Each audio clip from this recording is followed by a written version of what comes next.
I'm Tyler Russell, I'm the director of CYST, and I insist you have a good time watching this film. The idea of this film, I have no idea where it came from. I think it's just being a fan of these kind of films, the films that just have fun, and they like to just be what they are. It's really kind of the most bizarre thing that I've worked on. This is like Dr. Pimple Popper on steroids, you know? And it's very satisfying and a very beautiful thing. Everyone here has been great. I mean, they're all here to have a good time. They all know each other. I think a lot of them have worked together before.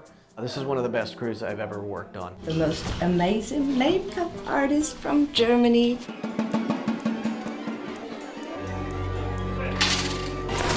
Now for VFX on CYST, we try to make everything practical. So if it was everything from blood to slime to the CYST monsters to the ceiling falling. I love old school practical effects. I'm not really into like visual effects. And I think my favorite thing is seeing all these practical effects come to life on set. So that's by far my favorite thing thus far. Nice.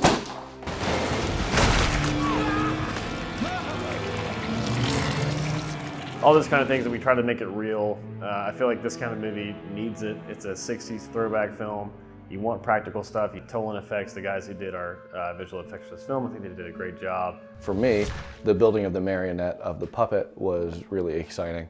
I think that it is, because it was the first piece we started sculpting, we had the most time to work on it. Yeah, I really like the CYST ball that we're doing for this.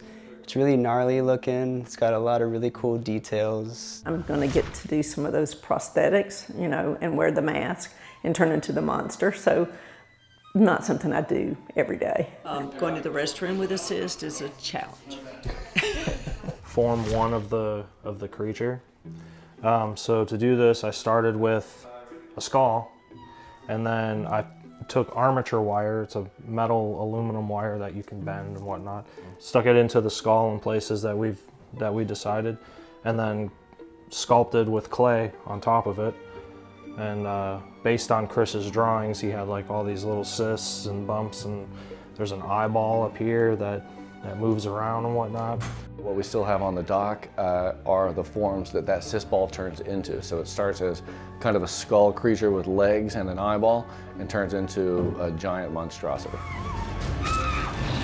For the head explosion, we essentially put this on top of one of our squib rigs, which when it pops will become the explosion of, in this case, it was somebody's head exploding.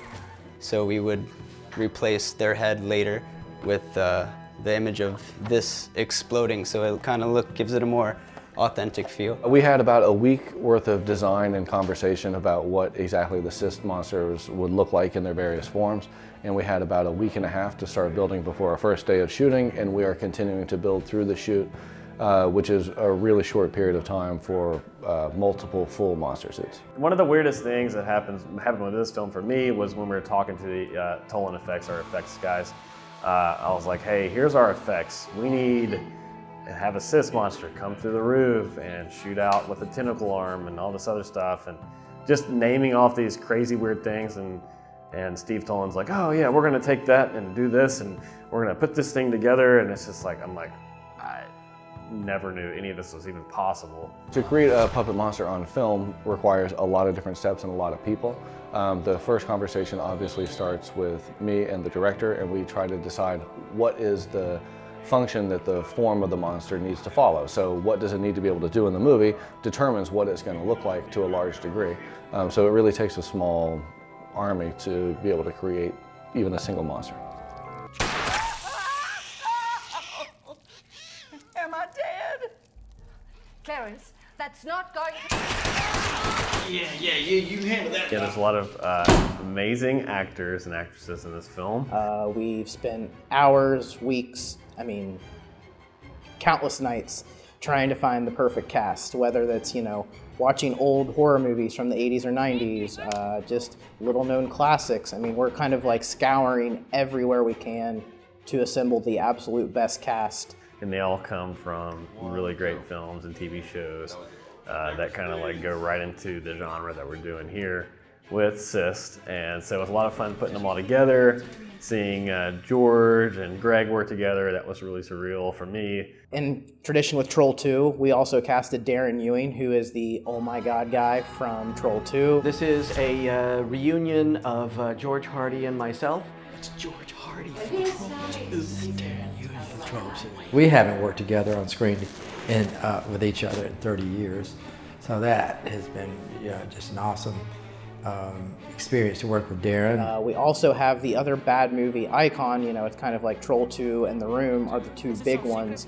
And we lost Greg Sestero for the role of Bill. I'm friends with a couple of people working on it, and I thought, a couple days making a movie about a cyst, I thought, you gotta have fun once in a while. I'm feeling real guilty. Everybody, he just got killed. So there's a lot of cult movie stars in this movie, and initially I think I was like, what is this movie gonna be? Is this a real movie? And I start looking at the dailies and the footage that's coming in, and I gotta tell you, I was really surprised. The acting is actually really great and compelling. And they are bringing out the moments they need to bring out, those emotional moments, to really tell this story. What's really cool is in this film, in CYST, the great Gene Jones from No Country for Old Men, who I got to play with in Texas Cotton, is also in this film, and he's a classic, and worked with Tarantino and so many others.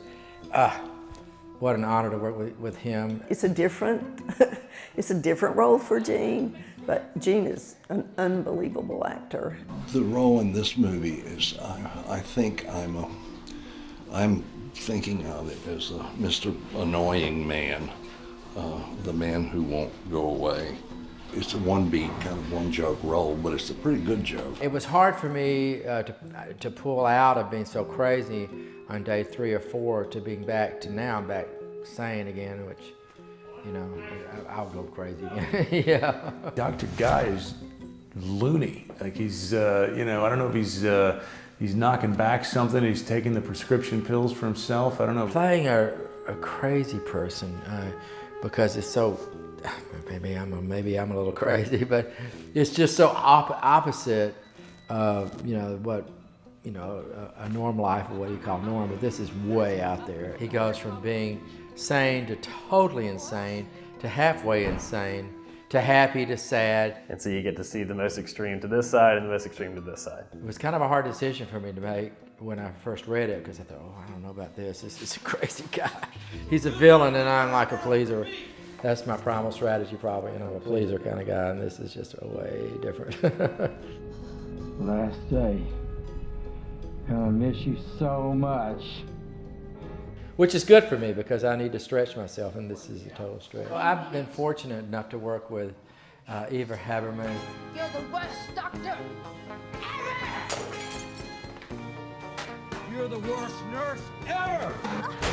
I was actually in Germany shooting a film there under control with her and met so many wonderful Germans. I wanted to be in this movie because, first of all, Phantom Film, like our company is co-producing the movie. George is the main actor in it, George Hardy, and I just love him. And through him, I got to know Tyler Russell. He also did the ADR director for the English version of Under Control. And he is so amazing. It's so much fun. I didn't really know Eva before working on this production, and she really brings a level of experience and technical ability to this that you can really see on screen. She is a fantastic actress, and it's just a real pleasure to be able to edit this movie with her performances. So it's been a real treat. This movie is just going to be so weird and funny and scary and everything at the same time, and that's just something I like. I think it's more than just a slasher monster movie. I mean, it's that, of course, but there is really great performances here from the talent. You shouldn't miss CYST because it might remind you of your own cysts that you need to have checked out, and you should get to the dermatologist on an annual basis. That's the main reason to watch CYST. It's a great movie just to cuddle up next to your spouse or your significant other and just enjoy a great romantic comedy. It's going to be fun, and it's going to be a blend of comedy and horror that's hard to pull off. It's ridiculous. It's repulsive. Yeah, it's the story is it's completely out of left field. It was something I was not expecting at all. I didn't think I wasn't sure I would like it, but as I read it, I thought this is just weird enough that I think it could, you know, it could definitely find an audience. If you want to see a surprise, watch it.